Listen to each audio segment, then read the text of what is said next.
rise, please.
You may be seated.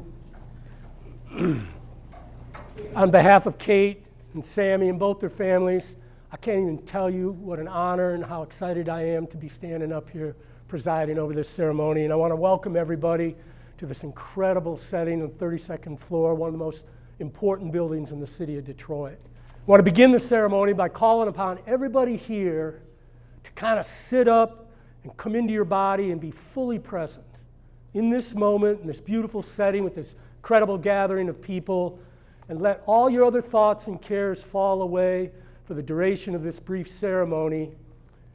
Give our undivided attention to Kate and Sammy as they begin this journey together. They've asked me to begin by honoring some very, very special people in their lives that could not be here today. Kate's Graham and granddad, George and Becky Peoples, along with her grandpa, Tom Hill, and Sammy's Aunt Barbara Warren, have all passed on and cannot be here today. But I assure you, if they could, they would be, and even though they're physically not with us, their spirit is definitely here today. Kate and Sammy have picked this very afternoon, in the presence of their closest friends and family, to make public their love for each other and to declare their truth. And a profound truth it is. To declare their choice to live and partner and grow together as a married couple. I think it's significant they're making this a public declaration rather than a private one. And in doing so out loud and in front of the people that matter most to them, it gives greater weight to their decision. But they've also invited you here to bear witness to their truth because they want you to become, and by your presence being here, you are an intimate part of this decision, which makes it even more powerful. And I personally believe they're coming together here this afternoon has the power to not only bring two beautiful families together. Part of those families my wife and I got to meet last night, and it was just so wonderful. But in their coming together here today, there's the possibility of everybody here coming closer together. So if you're here with a spouse or with a partner, let this ceremony be a rededication of your own loving bond. Okay? Now, I don't want to make light of it, but I think it's important to begin the ceremony by asking the question, why get married? Makes sense. Now, a while back, I asked Sammy and Kate, I submitted them to them in writing, a bunch of reflective questions, and the purpose of it was to sort of take them into themselves and sort of explore the reasons for wanting to get married, exploring their strengths and weaknesses, the things they might have to work on as they grow together as a married couple. And then they shared the writing with each other and had a conversation, and then they shared it with me. And what I want to do right now is ask them out loud and in your presence so that they can be sure of the commitment they're about to make to each other, firm in the commitment to the truth they're about to share with each other. Now, from our conversations and our reflections you shared with me, it's my personal understanding you're not entering this marriage for reasons of personal security, but rather knowing that everything you need in life, all the love, the wisdom and insight, all the power, the knowledge and understanding, and all the nurturing and compassion and wisdom reside within you, and you're not getting married to give those things to the other people, to each other, but rather you're getting married so that the others might have them more fully. Is that your understanding? It is. Good. It's also my understanding you're entering in this marriage as a means of no way of restricting each other of that which is best and highest within you, of any true expression of who you are as a separate, independent self, and that you are going to be able to continue on with your work, to love the life that you lead independently, to love the people that you know, to love the work that you do, and that this genuinely represents who you are and that brings you joy. Is this your understanding of the marriage you're about to enter? Yes. It is. And finally, Kate and Sammy, it's my understanding you don't see marriage as producing obligations, but opportunities. Opportunities for mutual growth, for full self-expression, for helping each other lift your lives to their highest levels, and that you see your marriage will truly be a spiritual journey with each other through life, and that you will share it as a partnership, bearing all the responsibilities and all the joys that comes with any partnership. Is that your understanding? Yes. Yes. Fantastic.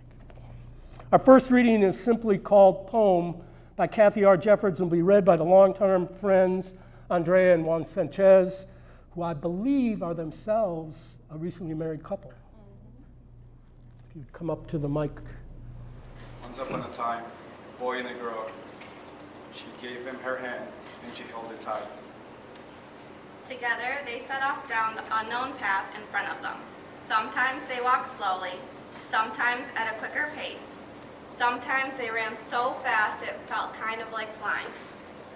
Whenever he lost his footing, she studied him. And whenever she tripped, he helped her back up. Whenever she grew worried, he'll carry her.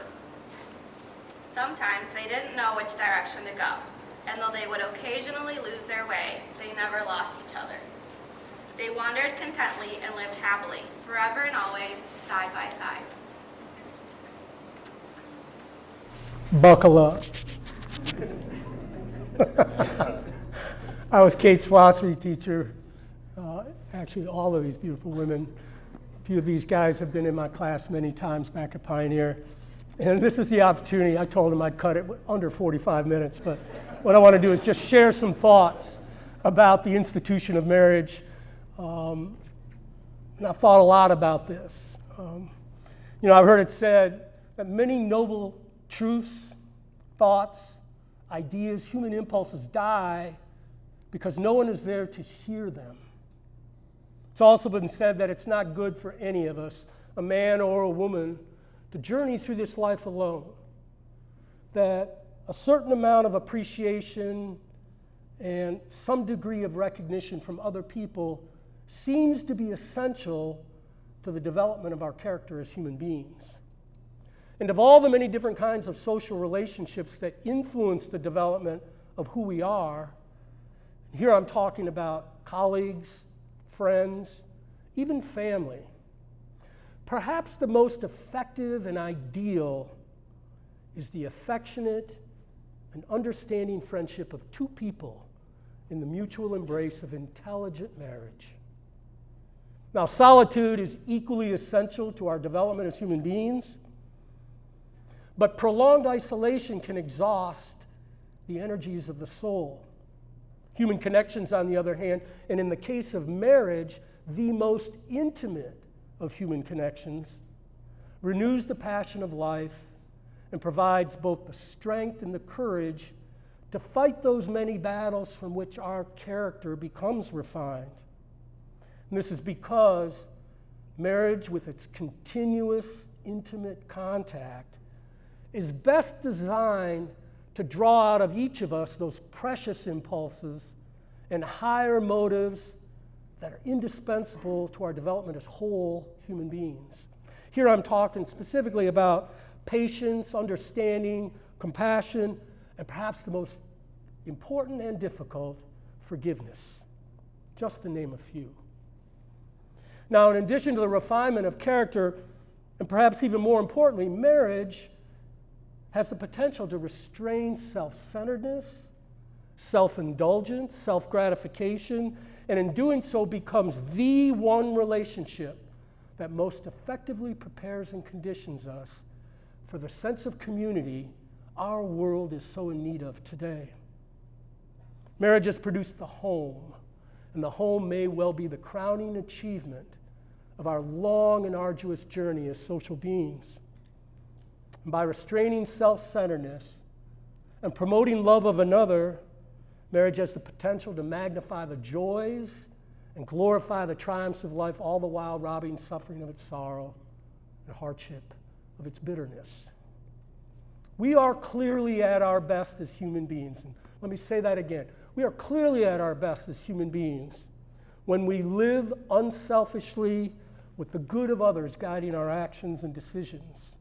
And such an inspiring and ennobling association finds its highest ideal in the marriage institution. Sammy and Kate, may you both continue to realize the uniquely awesome power and the awesome gifts found in the consciousness of your wholehearted devotion to each other. Our second reading comes from Leah de Relais and is entitled, How Well Have I Loved? It'll be read by Sammy's cousin, Tierra Brada. If there is a real purpose for any of us, it is to somehow enhance each other's humanity, to love, to touch others' lives, to put others in touch with basic human emotions, to know that you have made even one life breathe easier because you have loved. In essence, the meaning of a person's life boils down to how well have I loved. A person can find peace and joy in knowing somebody loved me, and I love them, and that love will carry forward and shimmer on inside my children and grandchildren and beyond. Like you do now is face each other and join hands. It's a symbol of the union you're about to create. And take a moment, and I want you to think about these hands that you're holding. You might see the gift they are, and they'll always be in your marriage to come. These are the hands of your best friend, young, strong, full of love for you. These are the hands that are holding yours on your wedding day as you promise your love to each other today, tomorrow, and forever. These are the hands that will work alongside yours as together you build your future together. These are the hands that will passionately love you and cherish you through the years with the slightest touch will comfort you like no other. These are the hands that will hold you when fear or grief temporarily comes to you, the very same hands that will countless times wipe the tears from your eyes, both tears of sorrow and the tears of joy. These are the hands that will tenderly hold your children, the hands that will join your family as one. These are the hands that will give you strength when you need it, support and encouragement to pursue your dreams and comfort through difficult times. And finally, these are the hands that even when wrinkled and aged will still be reaching for yours, still giving you the same unspoken tenderness with just a touch. Before you say your vows, I want to say a few things, and I know anybody who's married here, it's going to resonate with you. If you'd have the foundation of your married life be the love you have for each other, not just in this moment, but for all the days ahead, I urge you, hold tight to all the hopes and dreams that brought you here this afternoon. Remember this moment in this beautiful setting. Look one more time out at that incredible gathering of people, friends and family. Let this moment right now, serve as the foundation for the strength you'll need to sustain your marriage all the days of your lives. Let the vows you're about to say be a resolution your marriage and your love will never be wiped out by the commonplace or blurred by the mundane tasks you'll be asked to perform in your marriage. Do everything in your power to treat yourself and each other with respect, and give the highest priority, the very highest priority, to the tenderness and the gentleness and the kindness your marriage deserves and what your love deserves.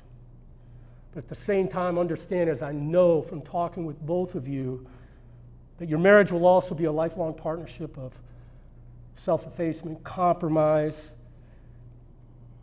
and devotion, and should it come to pass, the unselfish dedication to the children you will bring into this world. And finally, when frustration and difficulty assail your marriage, and it's gonna, focus on what still seems right, and don't hesitate to call on any of us who are already treading the path you're about to begin. And I urge you both to take full responsibility for the quality of your lives. In doing so, may it be marked by abundance and happiness. And now I think we're ready for the vows. Sammy, you're first.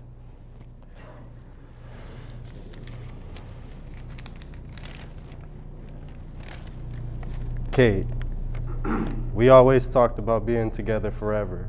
Today is our dream come true. There was a time back in 8th grade at Forsyth I can remember telling a friend, she's the one. I've been very lucky to have a beautiful first love who was going forward going to be my wife. You've given me the greatest love I could ever hope for. Thank you for being my best friend and always loving me for who I am. Thank you for being such a positive force in my life and teaching me how to expect the best out of life. I vow to always give you love, respect, and patience through our new journey as husband and wife. I'm very excited for what our lifetime of love will bring us and many new moments going forward. I promise to always cherish and commit to our marriage.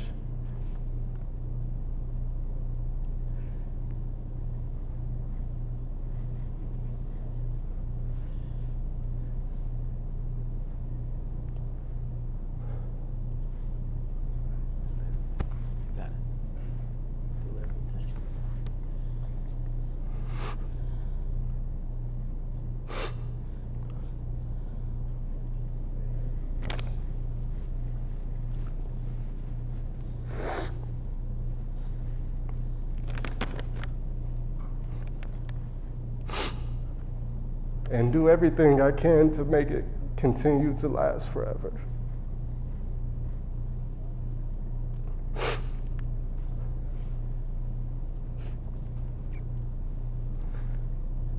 I vow to always push myself to be the man you always encouraged me to be.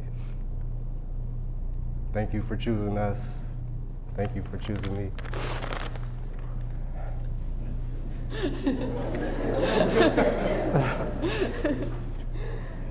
It's your turn.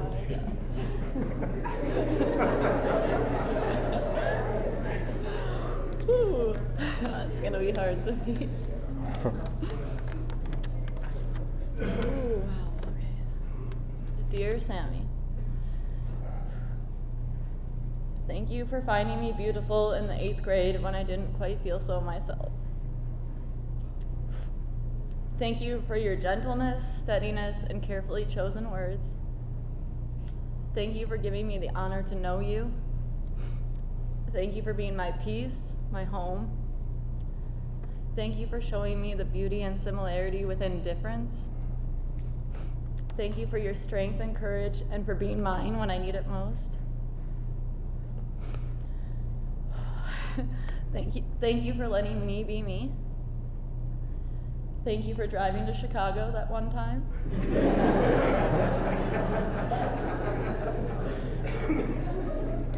Thank you for coming back to me after I set you free. Thank you, universe, for placing us at the same bar at the same time that one summer night 5 years ago. The whole world stopped when I saw you walking towards me.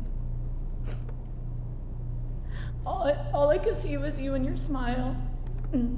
Your beauty was radiant, your voice true love. Thank you for working incredibly hard and for becoming the successful, self-made man that you are. Thank you for traveling this journey with me, for being my very best friend, my teacher, and my partner. Thank you, Sammy, for making my dreams come true. As we start down this next path, this next part of our journey today, I would like to promise you the following. I promise to celebrate you every day. I promise communication, understanding, forgiveness, and the benefit of the doubt. I promise to respect you, to trust you. I promise to always be your home, your safe and sacred space. I promise to do a better job of sharing my food and a better job with letting you pick the movies. I promise to be your best friend, your partner, and the best wife that I can be. I promise to grow with you through the good and the bad. And I promise to always remember the feelings of that one summer night when the whole world stopped and my one true love returned. You were all I could see and all that I could feel. I love you, Sammy, with all of my heart forever. May I have the rings, please? I lost it.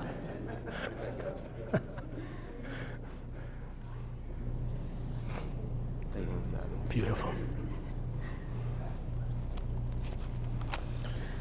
A circle is the symbol of the sun, the earth, the universe. It's a symbol of perfection and peace. It's also the symbol of the eternalness of spiritual truth, love, life, that which has no beginning and no end. And in this moment, Kate and Sammy choose for it also to be a symbol of their unity.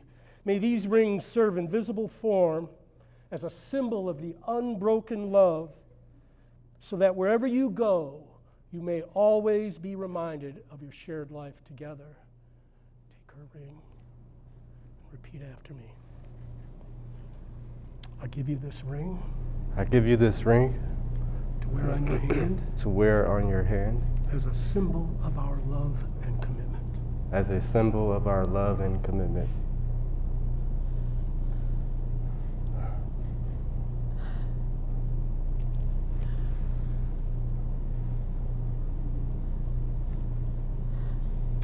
Repeat after me. I give you this ring I give you this ring to wear on your hand to wear on your hand as a symbol of our love.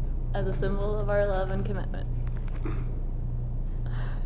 Let it now be known that today, out of this whole world, two souls who found each other almost 14 years ago have now made a public commitment to spend the rest of their life together and to walk as one. Sammy and Kate, your destinies have now been woven into one design, and from this day forward, your perils and joys shall not be known apart. May your home continue to be a place of happiness for all who enter it, a place where the old and the young can be renewed in each other's company, a place for growing and sharing, a place for music and laughter, a place for solitude, a place for love, but most importantly, a place for you two to be together. May life in all its bounty look with favor upon you both as you enter your journey together. May your wills be so knit together and your spirits so united that you may walk in love and peace all the days of your life. But most importantly, may your life together be a sign of love's power in our world. May your work come to serve the joy and life that this world is, and may your days be good and long upon this earth. And finally, may all who have witnessed these vows find their own lives strengthened and loyalties confirmed. And now, by the powers vested in me by the state of Michigan, I pronounce you husband and wife.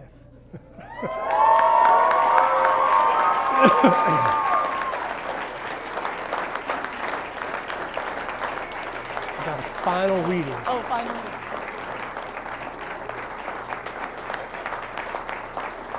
I'm going to close out with a short reading from author Robert Fulghum, who's perhaps best known for his 1988 book, All I Really Need to Know I Learned in Kindergarten. This is called Union. You have known each other from the first glance of acquaintance to this point of commitment. At some point you decided to marry, and from that moment of yes to this moment of yes, indeed you've been making commitments in an informal way. All those conversations that were held in a car or over a meal or during long walks, all those conversations that began with when we're married and continued with I will and you will and we will, and all those late night talks that included someday, somehow, And maybe all those promises are the unspoken matters of the heart. All those common things and more are the real process of a wedding. The symbolic vows you just said to each other are a way of saying to one another, you know, all those things I said that we promised and hoped for and dreamed, well, I meant it. Every word. Look at one another. And remember this moment in time.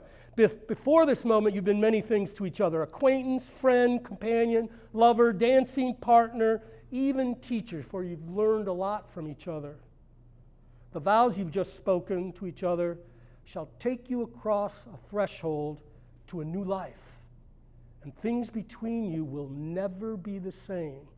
For after today, you shall say to the world, this is my husband, and this is my wife. Ladies and gentlemen, friends and family, it gives me great pleasure to be the first to introduce to you Mr. and Mrs. Sammy and Kate Warren.